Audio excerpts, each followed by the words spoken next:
আপনি কি জানেন প্রাচীন ভারতের অন্যতম শক্তিশালী সাম্রাজ্য মগধের সঙ্গে বাংলার ছিল অদৃশ্য এক ঐতিহাসিক সম্পর্ক আচরণ ফিরে যায় সে হাজার বছর পুরনো সেই সংযোগে, যেখানে রাজনীতি, সংস্কৃতি আর ধর্ম মিলেছিল একসাথে।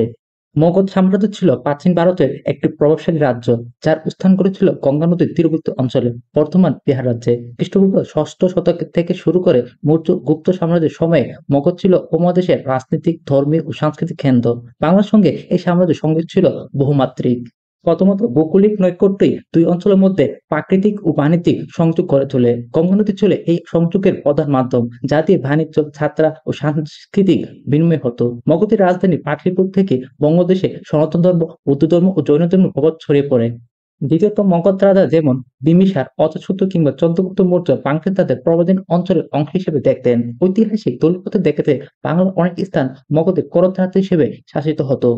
তৃতীয়ত নালন্দা ও বিক্রমশিলা বিশ্ববিদ্যালয়ের মাধ্যমে মগধ অঞ্চলের বিদ্যা তথা বাংলায় ব্যাপক প্রভাব ফেলেন। বৌদ্ধ ভিক্ষুরা বাংলায় এসে স্থাপনা করেন নানা বিহার, যেমন পাহাড়পুর বৌদ্ধ বিহার, যেটি মূলত মগধের ধর্মের চেতনারই সম্প্রসারণ। এছাড়া আর্থিক ও বাণিজ্যিক সম্পর্ক ছিল উল্লেখযোগ্য। বাংলার বন্দর ও কৃষিভিত্তিক সম্পদ মগধের রাজস্ব ও সামরিক শক্তিতে সহায়তা করত।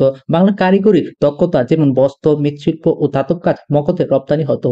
এইসব সংযোগ মিলে বাংলাকে মগধ সাম্রাজ্যের প্রভাব বলে পরিণত করে। যদিও সময়ের সঙ্গে রাজনৈতিক পরিপার্শ্ব বদলে যায়, তবু মগধ ও বাংলার এই সংযোগ ইতিহাসে এক গৌরবময় অধ্যায় হিসেবে চিহ্নিত। এই সম্পর্কে পড়ে বাংলার নিজস্ব সাংস্কৃতিক ও রাজনৈতিক শক্তির ভিত্তি তৈরি করে দেয়। ভিডিও থেকে ভালো লাগলে লাইক দিন, কমেন্টে জানিয়ে দিন আপনার মতামত, এবং নতুন নতুন ভিডিও পেতে চাইলে অবশ্যই চ্যানেলটি সাবস্ক্রাইব করবেন। Thank you for watching.